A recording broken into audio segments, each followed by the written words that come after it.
Why do I feel like this when I am in their company? Because it's reminding you and triggering you of something from your own past as well. Now, that's not to say it's pleasant in a workplace when you know narcissism is present. It isn't. But narcissism in the workplace can be really insidious, particularly if you're dealing with covert narcissists. So covert narcissists may look like everybody in the office loves them as well, but covertly there might be some abuse just to you. Welcome to Trauma and Narcissism Redefined, your weekly dose where we look at all things through a trauma-informed lens to really try and understand, because understanding is part of your own personal power, because you can't heal what you don't know. So it really is about understanding, educating, hope, and then healing. So in today's episode, I'm going to talk to you about something that I put a post out actually on Facebook a couple of weeks ago about this. Are all leaders narcissists? And it got some incredible comments from people. And I thought, do you know what? I need to do a podcast on this, because I think when we start to look at leadership, it becomes ruthless. It can become cutthroat. So there's an element of, for you to get to the top, and I'm not just talking about in business, I'm talking about politics as well. Do you have to be a narcissist? Do you have to have certain traits where you have this lack of empathy that it doesn't matter who you hurt to get to the top of the profession that you want to get to the top of?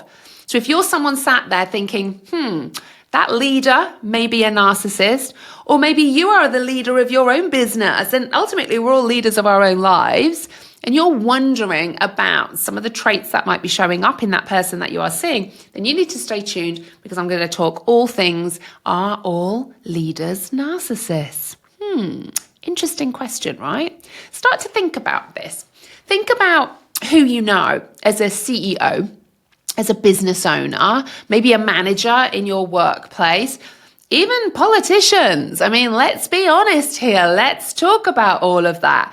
To get to the top of your game, to be this successful CEO, this successful leader, the manager that whizzes through the career ladder, the politicians that want to get to the top of their game, are they the only ones who can do that if they are a narcissist?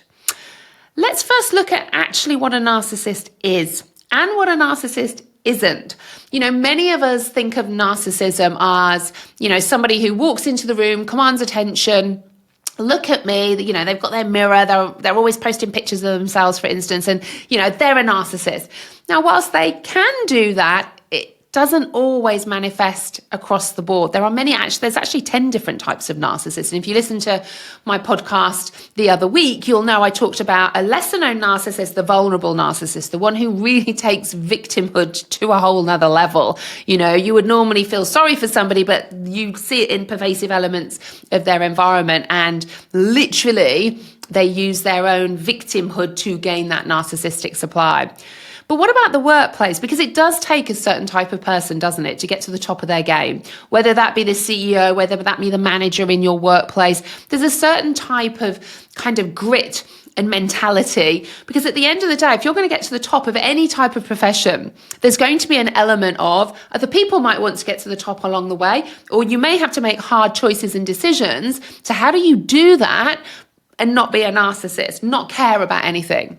So we're going to look at this really from two elements, leaders who are narcissists and leaders who aren't, because let's be honest, not all leaders are narcissists, right? They're not, but a lot of them are as well. And actually, and I'll use myself as an example. I run a very successful business. I have a therapy and coaching business. I have my mental well-being company. So I run a really successful business. The hardest thing for me in running my business is when I have my team and I have to make hard choices and hard decisions. It's the thing that I hate the most, because I know the choices and decisions I'm making are for the business, but I feel really, really bad that might hurt somebody in the process. I've had to fire people in the past, for instance, sometimes because I've needed to fire them, and sometimes maybe because the business has evolved and changed and there's no longer that role for them. I've had to make choices and decisions of sharing with some of my team about how they work and their work ethic and their role and those expectations. And even me working in the trauma field, I can feel the activation in my nervous system doing that, because I don't want to upset somebody. And the reason I don't want to upset somebody is because I have empathy. So whilst I can see that my choices and decisions may hurt somebody, I also have to make those choices and decisions for the benefit of the business sometimes too. And that's always something that I am wrestling with as a leader within my own business with what I'm doing. Now, on the flip side of that, narcissists aren't bothered. They're not bothered if they make any of those choices and decisions. Yeah, if I hurt someone along the way, good in some respects. Because remember, narcissists will gain supply from control, manipulation, and also the praise, the element of maybe their natural career progression, whether that be a politician, a leader, a manager, a CEO, whoever that may be. So when we're looking at are all leaders narcissists, it's actually probably beneficial for them in some respects because they're not bothered about other people's feelings. You think of a CEO of a multi-billion-dollar company, for instance, they've got thousands and thousands of employees. You're never going to keep all of those people happy because you're dealing with thousands and thousands of nervous systems. And if you look at it from a generational perspective, all of those people in the workplace, not only are they dealing with their stuff that's going on, they could be in an abusive relationship, they might have challenges at home, their childhood. You're also dealing with it from generational trauma, 7 generations deep.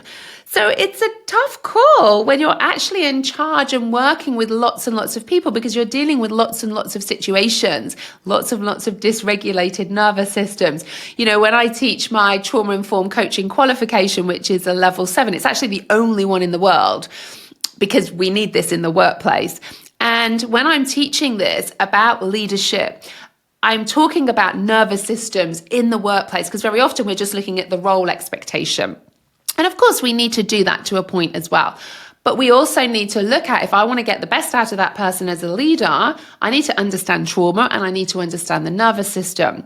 So when we're looking at someone, say like myself, I'm going to really try to create a trauma-informed environment so that I can help my team become the most productive, hit their performance for the profitability. But I'm still going to have empathy if I have to make choices and decisions along the way. Now, narcissists, they're not bothered about that. They will make choices and decisions. They're not bothered if it hurts somebody along the way. So, a CEO of a multi-billion-dollar company, there is an element where you think if they're at the head of a multi-billion-dollar company, does that mean they've literally not bothered and not cared about anybody else? And I don't believe that to be true. When I see people, Richard Branson, for example, amazing man. I worked for Virgin many, many years ago, and I met Richard Branson on many occasions actually too. And, even now when I look back when I met him and knowing all the things that I know now, there was no element of narcissism about him. In fact, there was a real humble nature to him, very quick mind, very much aware of what was going on, having to make hard decisions along the way, but really personable, a huge amount of empathy, listening, presence when you would speak to him, even though he was this CEO of this multi-billion-dollar empire. And I think he's a really good example of someone where there's no narcissism present. And yet there's others who I won't name. I'm not going to call out people as such. I think it's nice to say who's not, but I'm not necessarily going to call out who is. But when we think of leaders of the world, I can definitely think of a few over the last number of years. I've done some articles actually in newspapers and that as well about it too. And, some of the politicians that we know, some of the leaders of the world that we know, and not just leaders, that we might know now. I'm talking like decades ago as well, that we can start to look at, was narcissism present? And we start to look at childhoods actually. I did an article a while ago on Vladimir Putin. And, and I really looked at his childhood. He was a real golden child in his childhood. And whilst you might think, golden children, that's great because you get all the attention of your parents. What you learn is love is conditional then, that you have to do something, achieve something to do that. And again, we don't know from research why someone goes and becomes a narcissist as such. Whereas, someone like Vladimir Putin, there's a definite amount of sort of malignant narcissism there as well, because he doesn't care. He doesn't care if he hurts anybody. There is no sense of empathy in all of that. And I'm not saying that your manager in your workplace is like Vladimir Putin, by the way, but we can use these people in the public eye as elements of what we might see in the workplace as well. And if you're looking for that narcissist in the workplace, that leader that you have, maybe your manager, maybe the CEO, maybe your local politician, the state politician, certainly here in the UK, within the government party. When you're dealing with these people, there are things to start to notice, if there's some narcissism present. If someone isn't listening to you and then they make it all about them, that's a red flag. So if you're going to somebody, whether that be a manager, whether that be a co-worker, whether that be a politician, and they're saying maybe all of the right things to you in that moment, because then in that moment, you are going to give them narcissistic supply. But here's the but. When you move away from them, you see no action, you see nothing. Or they might steal your ideas and go off and say, hey, these are my ideas. Maybe it's a manager reporting to another manager, for instance. So if you're noticing that when you're around certain people, your gut, and remember, we have more messaging in our gut to our brain than our brain to our gut. Feelings come before thoughts. A lot of people think, oh, I've got this thought and now I feel like this about the thought. It's actually the other way around. And this is what we call neuroception. So we feel first, and then we discern and we add meaning to that based on all of our past experiences then as well. But our body is always working for us, our nervous system, our brain, it's always working for us to try and protect us. And I get loads and loads of messages from people who are in workplace environments with a narcissist and they're like, what can I do? There's a number of things you can do if you realize that there is a narcissist in your workplace, the leader there is a narcissist. I mean, one is look for another job. And I know that's easier said than done when you've got financial commitment. But I'm just still going to put it out there because ultimately you can stay there and start to look for another job. The other reason is if I was in a room with 100 narcissists, I would have no activation in my body about what they were saying or what they were doing, even though I could fully recognize that they are narcissists, because I don't see their behavior as any reflection of me. I can totally see the wounded individual that all narcissists are. So you have to ask yourself, if you're going into work or there's a leader that you know and that is causing a lot of dysregulation for you in your nervous system, why is that? So it's not necessarily let's try and change them, because narcissists will not change. What we're looking at is, why do I feel like this when I am in their company? Because it's reminding you and triggering you of something from your own past as well. Now, that's not to say it's pleasant in a workplace when you know narcissism is present. It isn't. But narcissism in the workplace can be really insidious, particularly if you're dealing with covert narcissists. So covert narcissists may look like everybody in the office loves them as well, but covertly there might be some abuse just to you, for them to get the narcissistic supply from you in that fashion, and for everybody else, it's the adoration and the praise. And that can make it really challenging. And especially with HR departments, if you're human resources, if you kind of know you're going to report them, but they're friends and they're like, but they're not like this. So what I would say is start to keep a diary and start to keep evidence in that scenario so you can start to track all of those elements too. So not all leaders are narcissists, but let me tell you, it'd be much easier in some respects because just don't care what other people think. You can just steamroller over them all too. So whilst not all leaders are narcissists, there are many that aren't and very caring and compassionate, but it doesn't mean it's still easy to make those choices and decisions. And I think what I see sometimes, particularly in the online space, I have to say is, where we see these very successful entrepreneurs, sometimes having to make hard choices and decisions for their business. They might have to let people go. They may have to shift around or ask their, workforce to do different things. And let's just say an entrepreneur has to, sadly fire or let somebody go within their business. And then all of a sudden that person is splashing online. My boss was a narcissist. They did this, they did that. I don't think that's right either. And the reason I don't think that's right is because very often we have to make hard choices and decisions in business. That's why people end up having successful businesses. That doesn't mean it's easy. It doesn't mean it's nice in that scenario. And it doesn't mean you're a narcissist if you do that.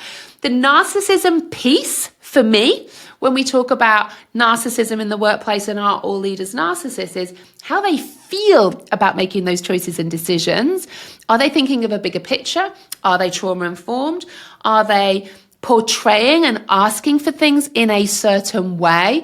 Are they supporting their team as much as possible, particularly with mental health too? And if not, that's when I start to ask those questions. But again, just because somebody fires somebody doesn't make that person a narcissist. Just because someone has to make hard decisions doesn't make that person a narcissist. The manner in which they do that and how they feel about doing that, now we're talking. Now we're starting to think about narcissism. And also the decisions sometimes narcissists will continue to keep making because they know it will cause destruction. They will keep everybody in this cortisol-driven state as well. So we just want to start to look at the nuances in all of this, because I think we overuse the phrase narcissism and narcissist in our society, and it becomes very easy for us to say, particularly in the workplace, if someone has to make hard decisions for the business, they're a narcissist. That isn't true. It's hard making choices and decisions in business. It's how you feel about making those hard choices and decisions. I find that probably one of the hardest things in my business. If I have to fire someone, or if I have to, get them to do something that I know might be out of their comfort zone and maybe, a bit more uncomfortable for them to do. But that's how I navigate that for me to help navigate that for them. That becomes separate to narcissism then too.